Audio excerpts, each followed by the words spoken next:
सैनिक समाचारों में आपका हार्दिक स्वागत है। सबसे पहले बात करूंगा हेडलाइंस की। हाँ जी दोस्तों, हेडलाइंस में सिपाही से हवलदार तक 12,000 रुपए बढ़े, अब मिलेंगे 24,000 की घोषणा। पेंशन मंत्रालय की बड़ी पहल, फैमिली पेंशनर और सीनियर सिटीजन जितने पेंशनर हैं उनकी समस्याओं का समाधान उनके घर से होगा दोस्तों। और सेना का एक नायब सूबेदार हुआ शहीद और हवलदार आया छुट्टी पर, पिटाई से किया बुरा हाल और तोड़ दिया दम। और बढ़ता हूं, बड़ा एक्शन, जवानों के लिए नई ट्रेन, हंगामा हुआ और हड़कंप मचा, यानी नीचे से लगा करके माननीय प्रधानमंत्री जी तक, और तुरंत एक्शन हुआ, 4 अधिकारी निलंबित हुए, नई ट्रेन मिली। आखिर ये कैसी ट्रेन है, दोनों ट्रेन दिखाऊंगा। और सीधी भिड़ंत, 23 जवानों ने तोड़ा दम, और राहुल की मोहब्बत की दुकान, नफरत के बाजार में हम लगाएंगे मोहब्बत की दुकान, ये भी पैगाम मैं आपके सामने रखूंगा। और सबसे पहले एक वो अद्भुत वीडियो, एक बहुत क्यूट वीडियो जिसमें हमारे 2 अग्निवीर, 2 सेना के सोल्जर देश के भविष्य यानी पहली छुट्टी काटकर अपने माता पिता के पास जाते हैं। वर्दी में है, कैप लगाए हैं, आरटी के हैं, और ये हैं योगेश। हाँ जी, अभय और योगेश दोनों भाई हैं। और इस तरीके से आप ड्रिल करते हुए जाते हैं, माँ बाप गदगद हो जाते हैं और उन्हें गोदी में उठा लेते हैं। देखिए मासूमियत, चेहरे देखिए, आज इनके कंधों पर बड़ी जिम्मेदारी है और ये जज्बा, ये प्रेम नीचे तक जाना चाहिए। हर कोई कहे कि एक बेटा देश के लिए होना चाहिए। इन्होंने दोनों बेटे देश के लिए दान किए हैं। मैं ये कहूंगा, ऐसी परिस्थिति में जहां पर जीवन का पता नहीं कब कहां क्या हो जाए, वहां पर उन माता पिता को सैल्यूट, और उन दोनों बच्चों के हम भविष्य की शुभकामनाएं करते हैं। दोस्तों बढ़ते हैं अगली खबर की तरफ। जैसा हमने आपसे कहा कि सिपाही से हवलदार तक 12,000 रुपए बढ़े हैं और टोटल 24,000 रुपए हो गए। हाँ जी, जिला सैनिक कल्याण अधिकारी ने कहा है कि सैनिकों को सिपाही से हवलदार और समकक्ष रैंक तक के लिए अंतिम संस्कार अनुदान राशि 31 अगस्त 2023 से 12,000 से बढ़ाकर 24,000 हो गई है, तथा पूर्व सैनिक एवं उनकी पत्नी के निधन पर निम्न शर्तों पर लागू हो गई। यानी कोई पूर्व सैनिक आपके आसपास भगवान को प्यारा होता है या पत्नी होती है, तो अब उनके लिए 24,000 की अनुदान राशि। पहले पूर्व सैनिक की मृत्यु होने पर विधवा को मिलेगी, पहले पत्नी की मृत्यु होने पर पूर्व सैनिक को मिलेगी, पूर्व सैनिक की विधवा या दोनों की एक साथ मृत्यु होने पर, यानी संस्कार करने वाले, अंतिम संस्कार करने वाले परिवारजन को मिलेगी। बढ़ी हुई राशि 31 अगस्त 2023 से लागू है, केवल हवलदार तथा समकक्ष रैंक तक ही लागू है। क्लेम करने हेतु कृपया निम्नलिखित दस्तावेजों के साथ जिला सैनिक कल्याण कार्यालय में संपर्क करें।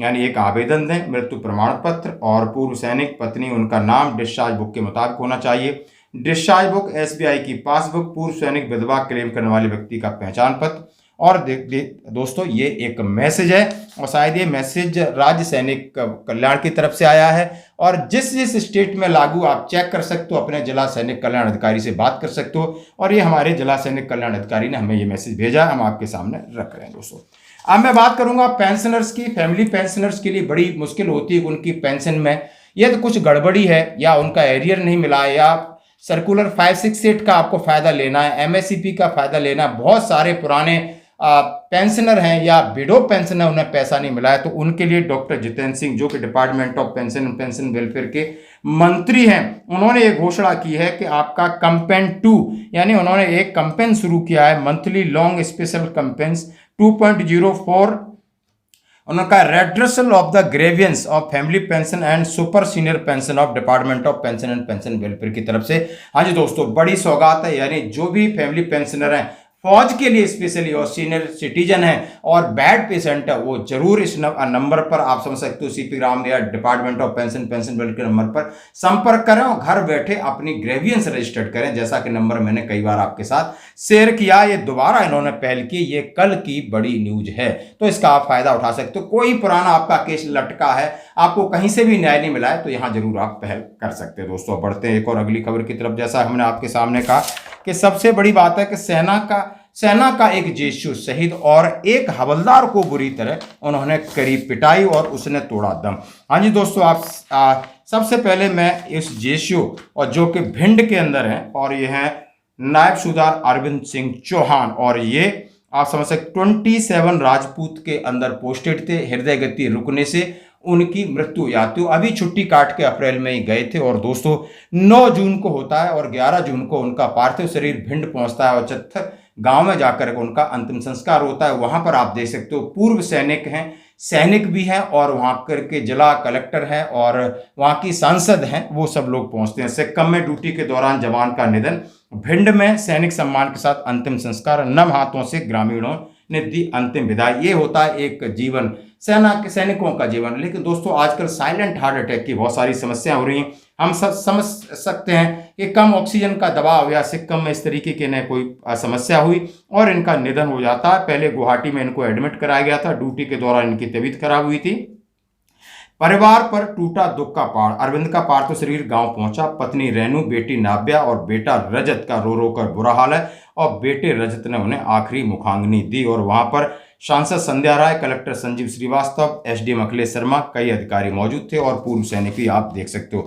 उसी के साथ एक और बड़ी चौंकाने वाली खबर, हमारा एक हवलदार पंजाब में ड्यूटी पर था तैनात, छुट्टी पर झुंझुनू लौटे हवलदार विक्रम सिंह का उन्होंने काम तमाम किया। हाँ जी दोस्तों, छुट्टी पर थे, घर के बाहर बैठे थे, काली स्कॉर्पियो आती है, जबरदस्ती 4 लोग होते हैं, उनको गाड़ी में उठाते हैं और ले जाते हैं और मार पिटाई करते हैं और पिटाई करके वो छोड़ के चले जाते हैं। जैसे ही उन्हें पता चलता है, लेके हॉस्पिटल गए और वहां पर उन्होंने अपना दम तोड़ दिया। आखिर क्या है, और परिवार वालों ने उनका शव लेने से मना कर दिया जब तक उनके जिन लोगों ने ये काम किया वो नहीं पकड़े जाते। पुलिस के ऊपर दबाव, तो दोस्तों देख सकते हो कि समाज में एक सेना का हवलदार, जिससे शायद क्या किसकी रंजिश हो सकती है, अभी बेचारा छुट्टी पर था, अभी 7 तारीख को छुट्टी आया था और लगभग आज समझ सकते हो कल परसों की घटना, एक दिन 24 घंटे बाद, यानी सेना में रहते हुए जो देश के लिए शहीद हो सकता है, सारे काम करते, वहां कुछ नहीं हुआ, लेकिन सकुशल अपने घर बच्चों के साथ आए, वहां पर इस तरीके से आप उसके साथ दुराचार होता है। पूरा गांव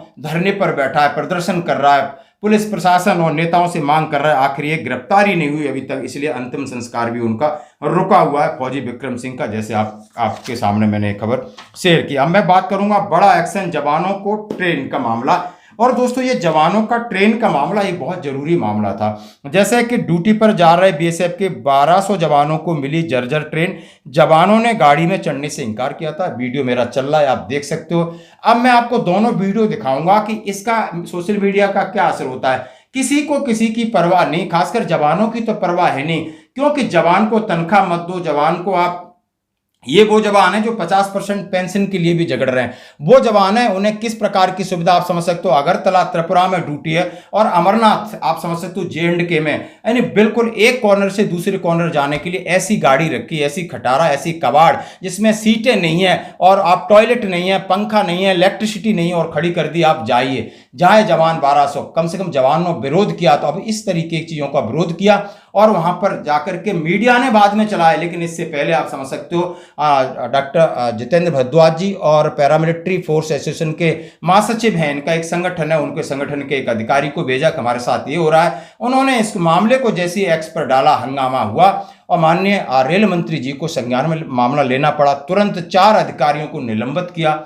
हाँ जी दोस्तों, और माननीय गृह मंत्री जी को भी बुरा लगा, सब ने कहा कि कम से कम आपने नाक काट दी कि जहां पर ऑपरेशन सिंदूर तिरंगा यात्रा की आप बातें कर रहे हो और जवानों के साथ आपकी कथनी और करनी में कितना अंतर है, क्या व्यवहार है आप सब। तो ऐसी ट्रेन कहां रखी थी छुपा के, ये हद है, आज तक आपने ऐसा देखा नहीं होगा।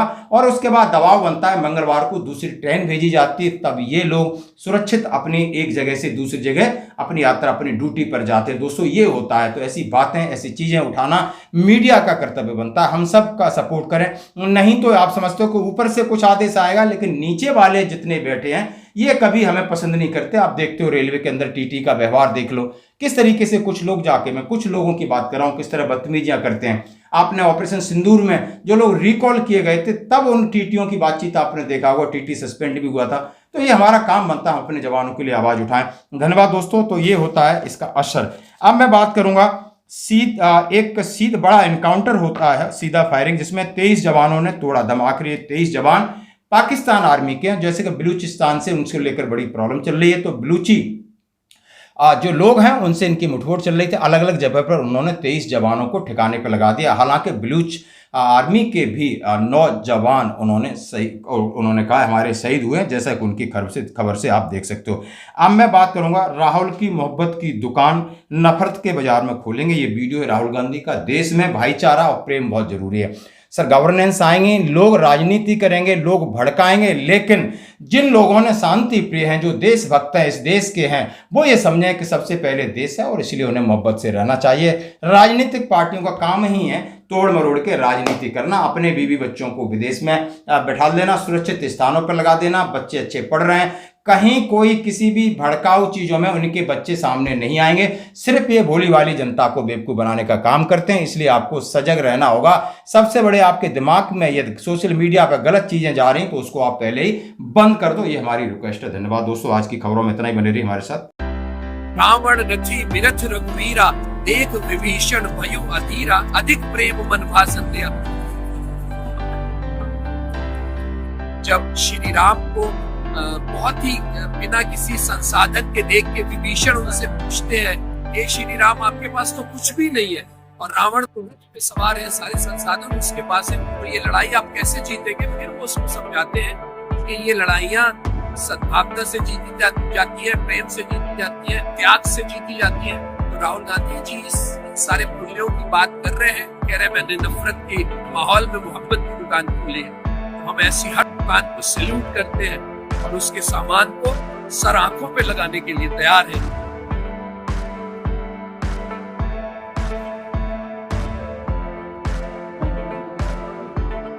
तो यह है मेरा जवाब बीजेपी के सब लोगों को, आइए आप भी नफरत के बाजार में मोहब्बत की दुकान खोलना शुरू कीजिए। जगह तुलसीदास ने राम राज्य का जो खाका खींचा है तो कहा है, बैर काहू संग न कोई, राम प्रताप विषमता कोई। यानी राम राज्य में बैर नहीं होगा, नफरत नहीं होगा। तो ये इतने मुबारक कदम है जो मोहब्बत को लाने के लिए निकले हैं। यात्रा जिस मिशन को लेके चली है, हजारों साल का इतिहास बताता है कि वो मिशन कभी हारा ही नहीं।